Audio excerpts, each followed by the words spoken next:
senior executive, been in the sales business space for a very long time now. She's a CEO of ValidateIt, but she's also a passionate networker, a fitness enthusiast, a speaker, a director, and so much more. Victoria, very happy to have you on the show. Thanks for having me. Glad to be here. So, obviously, if one looks at your sort of background, your story, your experience, a lot of it was within business. But I think it's interesting for a lot of people to know, as a start, you went to the University of Calgary, you got a degree in psychology and law. So how was that for you, sort of studying that degree, getting it, and then transitioning into sales, into business, and growing as a leader? Yeah, so I'll say it wasn't what I had planned. So the goal from early childhood was to become a lawyer. I'll jokingly say I think I watched, or my mom had on TV, because it would date me if I said this, watched too much LA Law. Okay. The series back then, and Corbin Burnson, whatever. So, the 11-year-old that had a crush on him and loved, watching that. I think that's what the plan was. So I needed, you need an undergrad degree before you go to law school. So I took psychology. I thought understanding, psych would help me somehow as I got into the world of either corporate or criminal law. So that was the path, but or the planned path. And I worked, while I was in school, I worked for Bank of Montreal in contact center, flexible environment, and quickly got promoted up the chain, and, started in a leadership capacity. And I realized I really loved what I was doing there. I loved the business aspect of things, coming up with new solutions for, our clients there and for my team. And so when I had the opportunity to relocate to Toronto, with the bank at that point for a promotion, I said, let me take a year off and work, and then make a decision to either stay in Toronto and go to U of T, or go back to Calgary and then and ideally go to law school. So two things I did not do is either move back to Calgary, and I never went to law school, and have since stayed in business ever since. And would you say that actually was a good decision if you look back, like overall impact? Do you think that was the best scenario for where you are today as well? Yeah, I reflected on it a number of years after, and someone asked me, and I don't know if it was my mom at the time or a friend asked, if what the plans were, if I was, planning to go back to school. And, at that point I looked at it, and even probably as recently as, probably 5 or 10 years ago, I just, sort of thinking back, I live with no regrets, period. That's how I live my life. But for me, I actually think what I'll often refer to as sort of the non-linear path, corporately or professionally, is something that I think was fantastic. I found a path that, I think was ultimately a better fit for me. Not that I don't still spend a ton of time poring over contracts for business, and, the legal side, of that comes out, but, being engaged, sitting in front of clients, leading teams, coming up with solutions, and the creative aspects of that, I think was, and continues to be the best fit for me. So no regrets whatsoever in terms of not having chosen to go down that path. And in fact, I think if I hadn't taken the year to come and work, I might never have realized that, or realized it, much too late. And maybe after I'd, gone through law school and articled and toiled away for 80 hours a week, over, getting coffee for other partners in a firm, or boring administrative legal work. So I really want to ask you this, because I think you'll appreciate this sort of distinction. But we were both at Haste and Hustle, right? There was a lot of young entrepreneurs, a lot of ambitious people on all fronts, all ages, different sort of spaces that they play in. I think that the common theme you'll often hear now is there's this like huge romanticizing of entrepreneurship, for whatever it is. And I often joke, I'm like, 10 years ago, you say entrepreneur, that's pretty much unemployed, right? If you said that term in public. So you have this romanticizing of entrepreneurship, but you also have this other front that looks at, the corporate jobs that we may have is like this 9 to 5. Like if you're in a corporate job, you're just a 9 to 5 person, and you're often lazy, or you don't care about, putting yourself out there, being successful. How did you wrestle with that then? How do you balance that today? And how do you have a balance of both? So I feel like I've been a lifelong intrapreneur, right? So the entrepreneur inside a corporate organization. That's in my nature, and that's in my DNA. 1, 2, I've always had the side hustle. So it's funny, Gary Vaynerchuk uses that. That was my phrase long before I heard Gary say it. But, I've always had this side hustle, always worked as, a separate job to help, fund additional things. In this case, even help me fund the acquisition of the company I have today. So making the leap from, being a quote unquote hired gun, working in these large organizations to now owning my own business, was something I've long since thought about, but not everyone's cut out for it, to be completely transparent. I'll be honest, I'm not a startup girl, right? Mm-hmm. So ValidateIt, was not my baby in that it wasn't, my idea, and I toiled and I did not build the technology. Yeah. I may, in this case, buy and then build and grow and scale.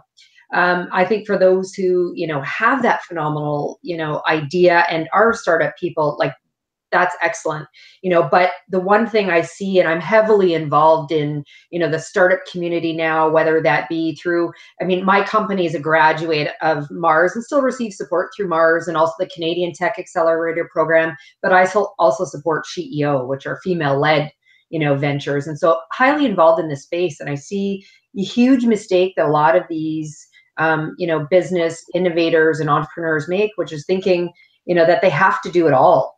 Yes. And I get, cash is king and the need to have money to spend to do certain things. But I'm also a huge advocate of things like Fiverr and Upwork, where you can find people with the right skill set to help you in that business, right?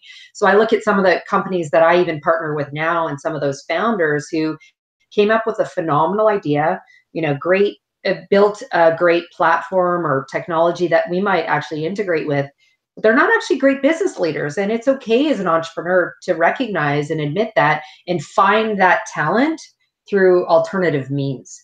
And I think that's why, there's lots of failure before success, because people need to stumble and realize that. I actually think that my corporate career, as the hired gun, within the safety and boundaries of knowing I'm getting a paycheck every 2 weeks, and the failures that came in those environments with big corporations like American Express or Brookfield or Aon or Nike, companies I work with, have helped me where I am today. Yeah, that's very interesting. And you draw on a very critical point, which is side hustles, right? I can resonate with this because obviously the podcast is one example of that side hustle that I have. And it keeps me super, passionate about, you can call it a passion project, a side hustle, a side venture. And I think they're super important to have on the repertoire. You're referring to all these big companies that you were part of, Amex, Nike, Aon, and now to your own company after the acquisition.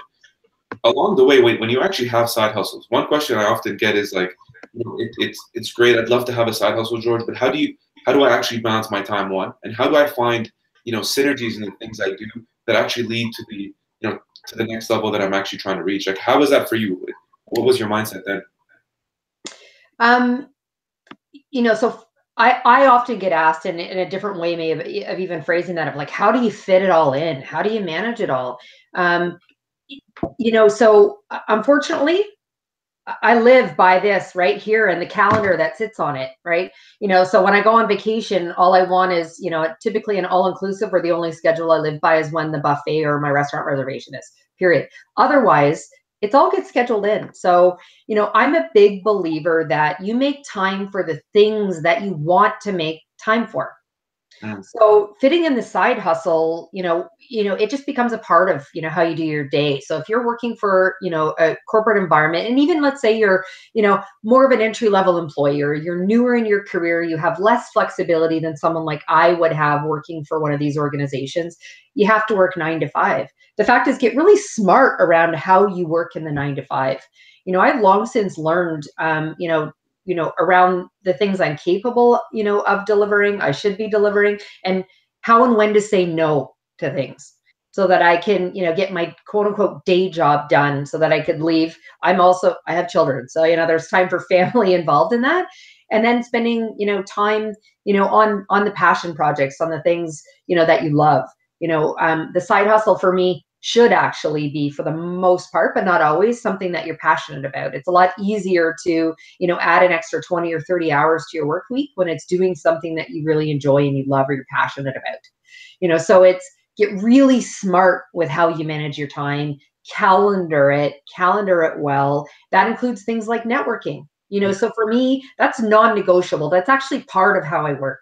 Yeah. That means, unfortunately, my poor assistant needs to find the time and give me commuting time if need be, but to allow myself to do that, but get really good at managing your time and calendaring it all. And quite honestly, saying no to the things that are not of value to the job you get paid for and maybe the passion project or side hustle you're working on. And what were some of your side hustles back then? What are some of them right now? Can you give us some examples? Yeah, so I have long since provided consultative support on a variety of things, to a number of clients, I started years ago, and it was actually a personal passion. I'm a big, advocate around health and wellness and fitness. And at one point that led me to looking at sort of natural products. So I started doing, for myself, not with the intention to sell, natural Bath and Body Works products. So my own soap, for example, well, you can't make a single bar of soap. So you have to make a whole batch. Well, that turned into presents for people, at the holidays that, where people responded so well to that I created a business around it. And I achieved, I got some support, in doing that.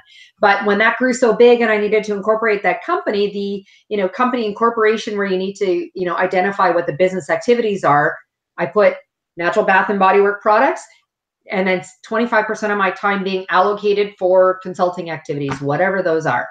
To more recently, I had a wholesale, like, buy and sell business. That was a side hustle I had for a couple of years that, quite frankly, did extremely well for me, that put direct cash in the bank that allowed me to pay cash for my company, assisted. I mean, that wasn't solely it. But something, Gary V at Gen Now actually talked right about getting free stuff off the internet and then going and selling it on Facebook Marketplace or wherever, right? It's those types of things. That's very interesting. And the reason I ask is only because, a lot of my friends who want those side hustles, they often feel like, it's either I have to do a podcast, or they feel kind of, crammed or cornered that I have to do a blog. And there's a lot of stuff out there that I think a lot of people might not think about that also might be very simple, maybe not the most sexy too at the same time.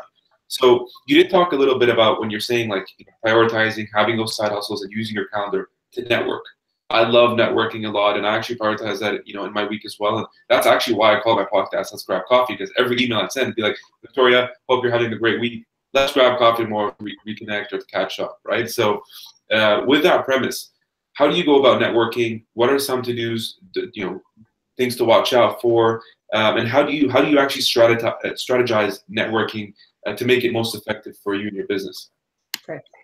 So, first of all, I'll say I'm what I call a quasi open networker, so I think I'm up to close to 9,000 connections on LinkedIn. That pales in comparison to many others. I'd say 75% of those people I do know when I've interacted directly. I'll otherwise accept connections, or I myself will seek out connections because we have a ton of shared connections. And I think it's someone what I should get to know. We have the same industry, you name it. So, but I see a lot of people do, I get these connection requests and then no one does anything with it. There's a lot of, I refer to electronic courage, right? It's really easy to click the connect button, but then do nothing with it. So, my advice is you need to take it beyond the electronic realm when you're in the same location. I get it. It's not possible when you're not in the same city, but it's a phone call is always possible. But I think you need to take it outside of that. I think people do business with people they like and they trust and they want to do business with. Right. Two is networking for me. I don't go in it with the intent to sell my business, a product, a service. You need to look at it purely as building relationships. So you're building a relationship with someone, building that trust, building that like for someone. So, and certainly you're going to talk about what you do, what your day job is, what your side hustle is, so that, when an opportunity pops up, hopefully that person goes, oh my God, I just met Victoria, like, let me reach to her and see if that's it. There's this notion of, Keith Ferrazzi in Never Eat Alone, talked about this notion around networking for, it's generosity and not greed. So for me, it's always I'm not even going to say pay it forward. It's just do it, go into, that coffee, authentically, and with purpose, just to get to know someone. I think the benefits that we hope in from a business perspective, that's an outcome later. And it might not be in that first meeting. And that's a mistake I see many people make. So, for me, it's let's have a conversation. Let's talk openly, transparently. Let's get to know one another. And then who knows where things will evolve from there.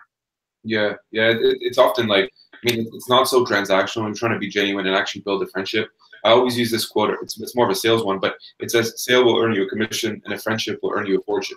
Right? And I think the issue with that, though, is it's not really tangible or valuable maybe in the short term, but you're building long-term equity, and that reciprocity and creating that value up front always goes a long way. So I love hearing that too. How do you, one of the things, obviously, and you're saying this too, it's, electronic courage is easy, but doing it in person is probably the most difficult part. And also with 9,000 plus connections, your network becomes really big, right? I'm sure you have people all over the world, not just in Toronto, right? How do you go about maintaining those relationships? Because I think that's also a portion of networking, right? Keeping, staying in the radar. Just, hey, how's it going, Victoria? Just wanted to get an update, catch up. How do you maintain? Do you use your calendar for that? How do you go about doing it? I used to be a bit of a Nazi around my Outlook contacts and maintaining those. LinkedIn has actually become that tool for me now. Right. So, people are going to, when they change companies, if their company email was the one attached to it, they're changing it to their new company email or it's the personal email. So LinkedIn is my professional contact networking management tool.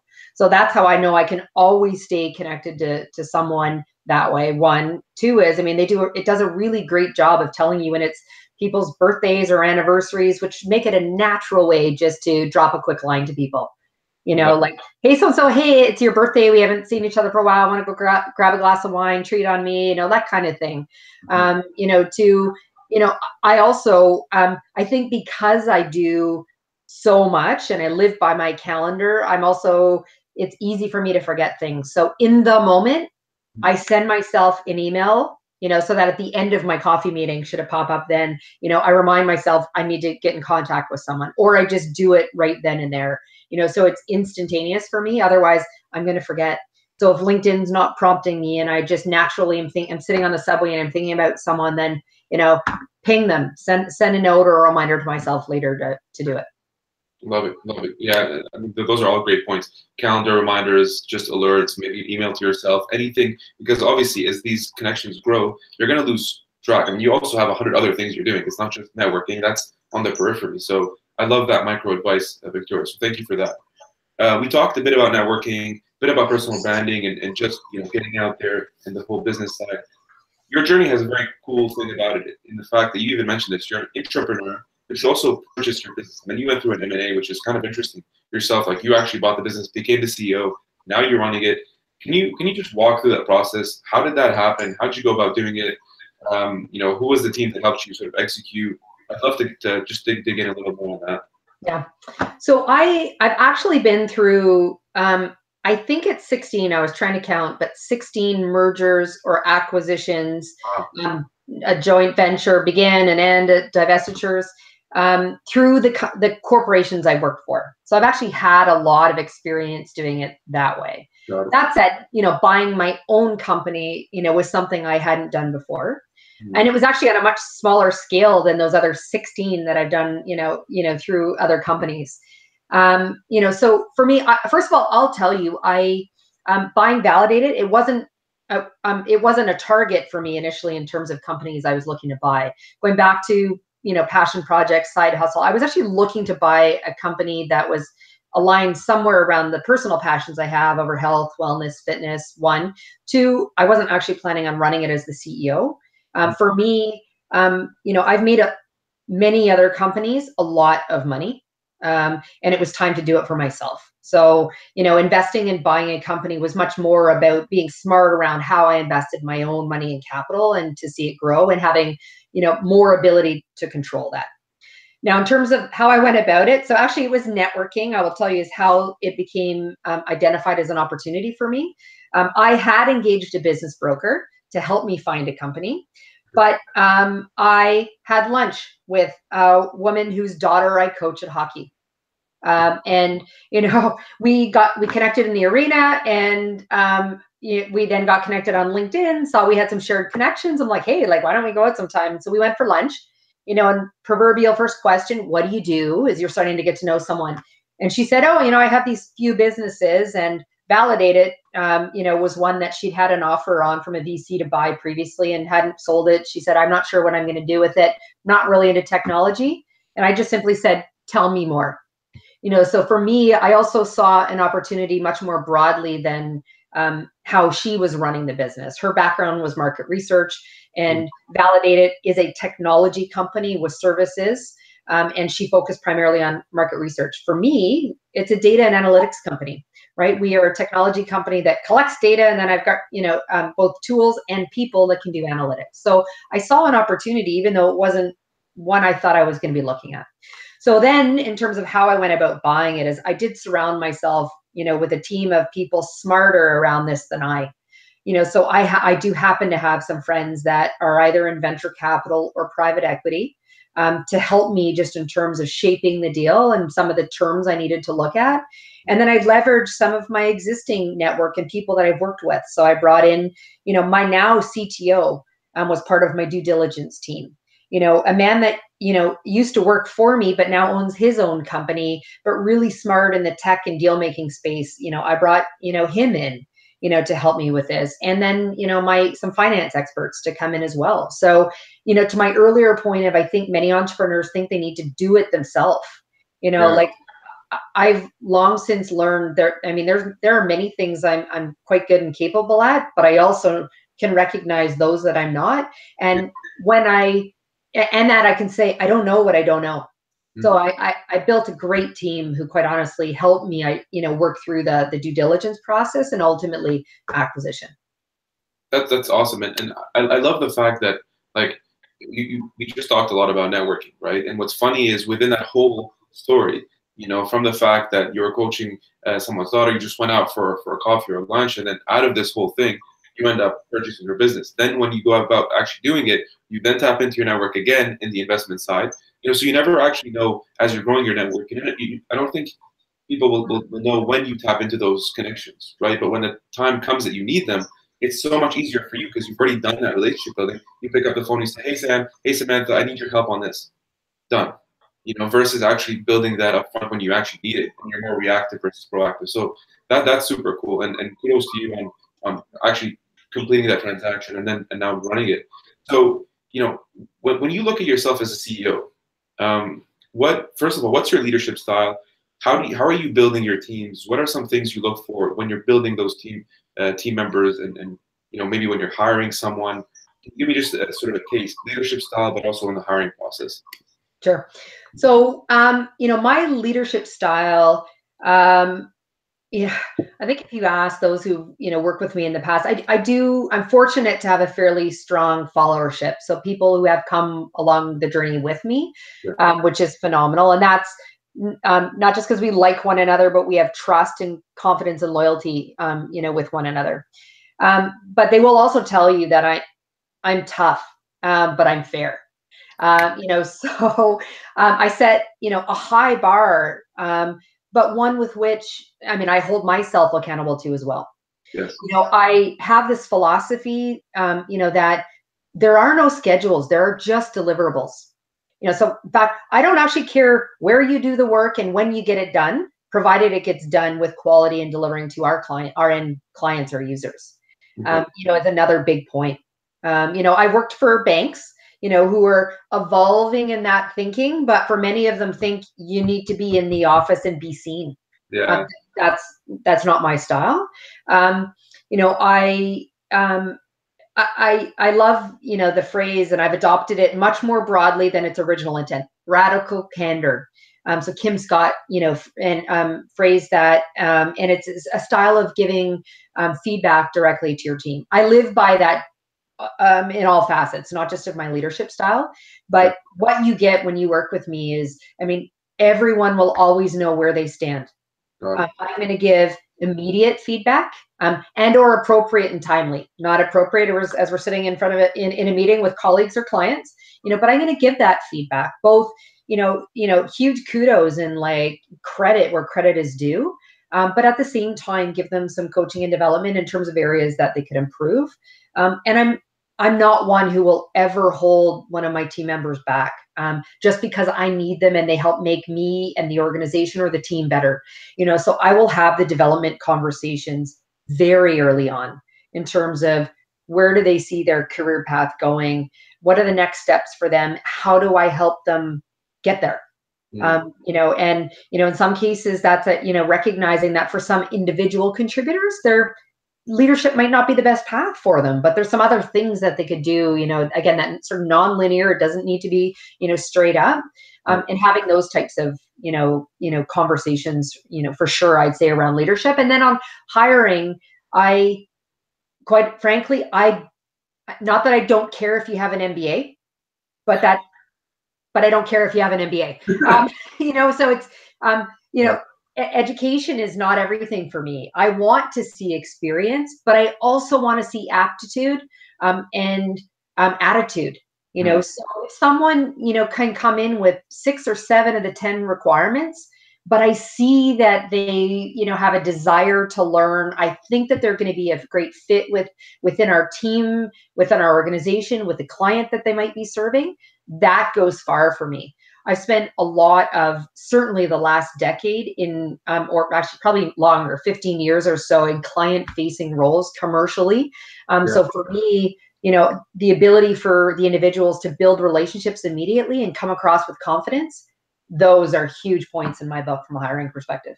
It's obviously very big. And I think, to your point, that's also not the one that's probably taught most from an education perspective. It's always like the IQ versus EQ. The emotional intelligence, when I'm talking to you, for example, I'm picking up cues like, am I losing you? Is your energy down? And kind of being a chameleon. You're going to relate this because I'm in sales too. And in sales, I often joke that you kind of have to be a chameleon, right? Always adapting to your environment, to the people you're talking to. So you're obviously looking for people who are energetic, hustlers, ambitious, right energy, right fit. How would you describe then your culture, like overall culture from the team you already have now? How would you sort of describe the current culture? So I'm currently leading a much smaller team overall than I'm used to. I'm used to, having direct reports of upwards to 15, probably a little bit too large, and indirect reports up to thousands. So ValidateIt isn't that big, but what I'd say the culture that I've built time and again is first of all, high performance team. So I said I'm tough, but I'm fair. I set the standard. So I think everyone would know that those are my expectations. So we build high performing teams and culture. Next is one around, it's regardless of what product or service you're selling, whether you're sitting in front of a client or you've got internal clients, again, it's about relationship. So my expectation is that even if you're working virtually, first of all, team meetings for me, once a month, I would mandate everyone, for the most part, works virtually. You come in, we're going to face-to-face once a month for a couple hours. We can meet for half a day and then we'll have some lunch or whatever. So we're still having that sort of interaction, but really, really importantly for me is around, again, that radical candor. So we're going to have transparent, open communications, talk about what's working well and what's not. I have come from environments that were highly passive aggressive. There's a meeting after the meeting because no one actually wants to say in that meeting how they really feel, or they might disagree with a strategy or an idea. That is not a culture that I support and foster and continually attempt to break down. Harder in big corporate environments to do that. Certainly within my company, it's one I control. I see. I love that. Yeah, and I guess I think that for the long term is always better too, because you're transparent. Like it might be more difficult in real time, but when you actually do it, when people see you as more transparent, you're communicating openly. And for us millennials, I think that's also something we love, like immediate feedback and really knowing where we stand. Because when you deal with ambiguity, not in terms of your role, but in terms of the direction you're going to, that can be frustrating too. Like I might be going on a direction, I don't know if that's the right one for the whole company, for myself. So I like that. So look, you obviously have a lot of things going on, right? And we just talked about sort of, and this is from a very high level, but all the things in your portfolio, all the stuff that you're doing. right now, just if you look in right behind you, there's sort of success, but there's also nutrition facts, which I love. I think 100% hustle, so yeah. discipline. Nutrition, fitness, health, that's very important to you. And I don't think you'll probably be able to operate at the speed and stamina that you are without it. What's your formula for success from that perspective?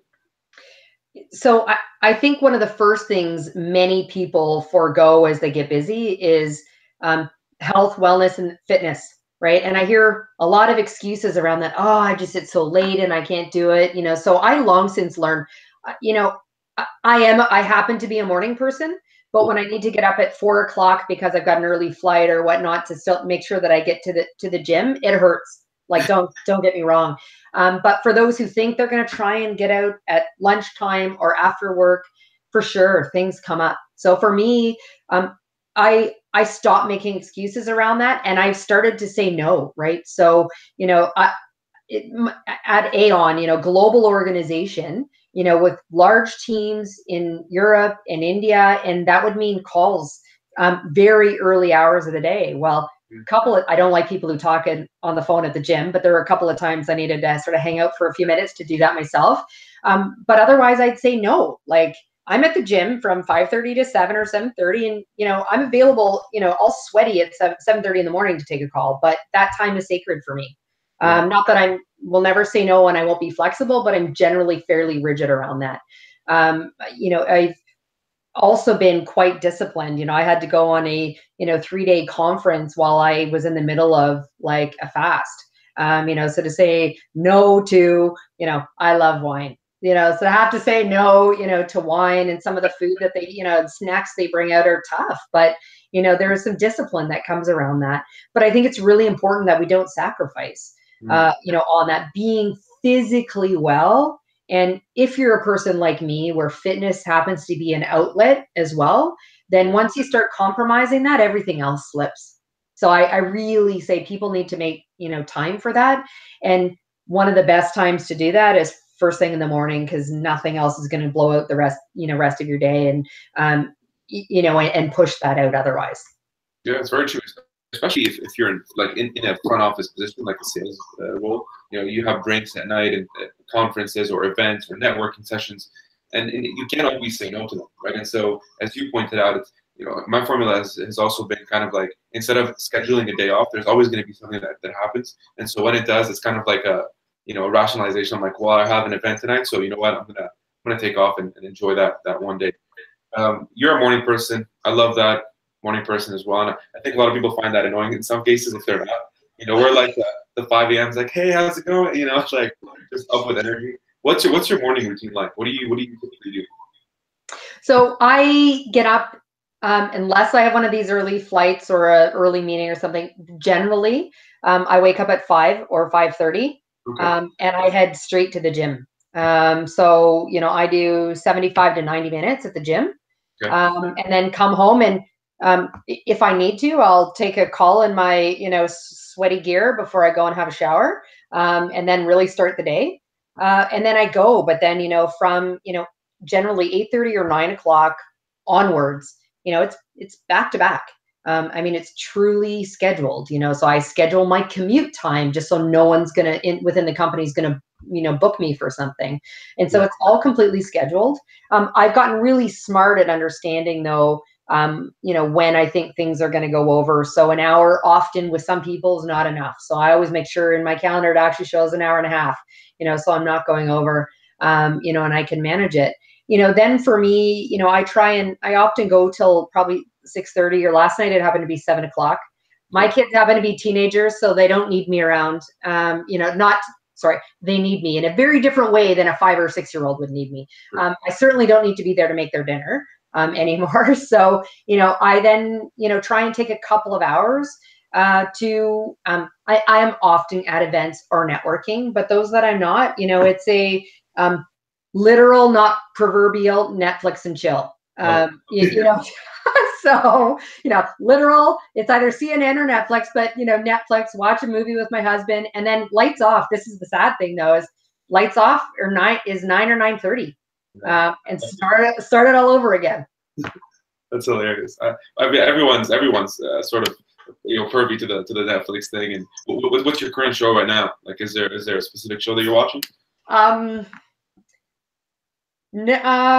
Oh, well, I am catching up on Amazon Prime on Mr. Robot. I love that show. That's a good however, I went on a marathon of Forensic Files. Really? Yeah. So, you know, I who knew that antifreeze was like the leading cause of like poisoning, like for murder. But yeah, those were my recent ones. Recent ones. So, Vic, look, obviously this was fun in different respects. I think people get to see the personal side and how you balance it. At the end of the day, it all comes to priorities, right? You just don't make excuses. You can wake up and say it's snowing outside, it's -10, -5, and it's April. You're like, I don't give a crap. I'm gonna get myself to the gym. I'm gonna do that workout and start my day. So that's what I love about it, and it's awesome hearing that from you, from your perspective. I wanted you, because a lot of my community members are also sort of women getting into entrepreneurship and sales and business. I really wanted to ask this on behalf of them as well. What advice would you give them? Whether it's a university, going through internships, co-op, or their first gig, their first career move. What advice would you give them, especially in business or a front office job like sales, where sometimes it can be challenging? Yeah, one tip, one advice, something that can really help impact them. So first and foremost, I'm going to say is around confidence. I think generally, many women are, afraid or view themselves lesser than their male counterparts. There's a study that was done around, how men and women apply for jobs and around the number of qualifications. Women might sit at 8 or 9 of 10 qualifications, men only at 6, but more men than women will apply because, women aren't as confident about their abilities to step forward. I think they're also concerned about, being, by being too confident and taking charge, they'll be viewed to be manly or bitchy or whatever the phrase are. Not that I haven't heard those myself many times in my career. Yeah. But I think they need to, just go for it.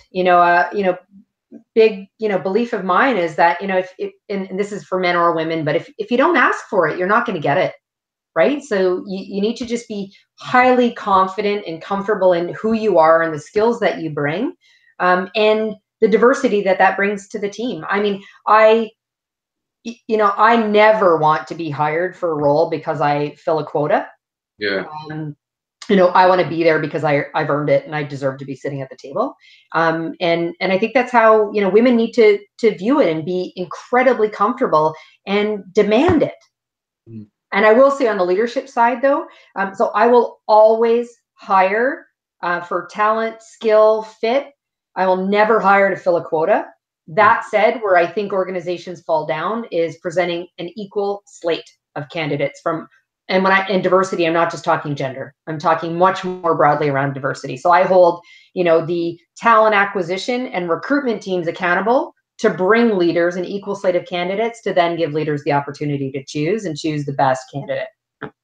I just wanted to touch on a small point. When you say confidence, I think we both understand it in our context, but for someone watching, maybe someone who's a student, they might not understand how to actually get to a place where they're very confident with themselves. Maybe for you that was fitness. Like, I'm just trying to narrow down on how did you become more confident in yourself and your abilities and your capacity? What did you do? Yeah, so I started. So I grew into my extroversion. I wasn't naturally born with it, or if I was, it was hidden for many years. And my mom found me so shy that she actually put me into modeling to get me in a situation to sort of put me in front of the audience. Wow. And that helped. Okay. But when I started, and when I was in operations, my career, I told you I started, in banking and working in contact centers, and I wasn't sitting in front of clients, and I was managing internal teams.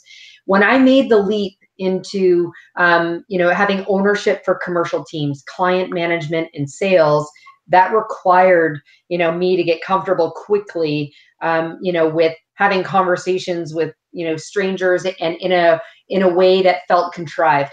At some point, I just had to, I've used this phrase a number of times, as I talk broadly, but fake it till you make it.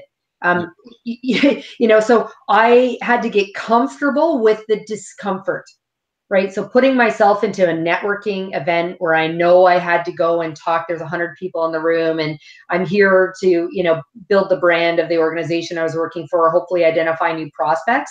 Like that was uncomfortable for me. The whole notion of small talk wasn't something I liked or enjoyed. So I just had to force myself to do it and to put myself out there. I was an actor in my youth. And so I sort of put myself in those shoes. It wasn't Victoria, you know, as Victoria, it was Victoria in whatever role I felt I needed to play, salesperson, brand ambassador, etc. Yeah. And truly recognize walking in, it's going to be uncomfortable. It's going to feel uncomfortable. You're going to have butterflies in your stomach. Suck it up and do it. It's 1 hour. Know that the end, you know, that's all you're doing, and sort of take it in bite-sized chunks. It's an hour at a time now, you know, now. Next, it's a, you know, three-day or 3-hour conference that I need to go to. And eventually it gets so much easier. I mean, to the point where I say I grew into my extroversion. This was not comfortable for me, you know, at age 20. You know, but who I sit now, I'm not going to give away my age. But you know, here I am 20 something years later, and I am comfortable, but it meant I was extremely comfortable with the discomfort. And more typically, you know, women than men are less comfortable in those sorts of settings. You know, I'm a tall woman to begin with, but I put my big girl heels on and walked in, and I stand 6 feet tall. And I'll tell you, physically dominating a room certainly helps with the discomfort, you know, that otherwise I felt, you know, as a 20-something-year-old. Love that. Love hearing that. That's really cool. So last question I have for you is, look, obviously you've accomplished so much, but I know you're not one to settle, and there's still a lot left for Victoria. So just wanted to ask you, what's next? How do you envision the next 5 to 10?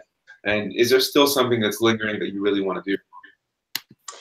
Yeah, I mean, so ValidateIt's a significantly smaller company than I'm used to running. I bought it not with the intent of running it as the CEO. And so I'm not going to say never to going back to big corporate. I bought it with, you know, the plan to invest and grow the business. At some point, I'm going to sell it and do it all over again. You know, so the goal for me is I like leading large, hairy, complex businesses where there's something new and challenging every day. I do not like status quo. I don't want the routine. So, you know, the bigger as I said, hairier, more challenging opportunity, the better.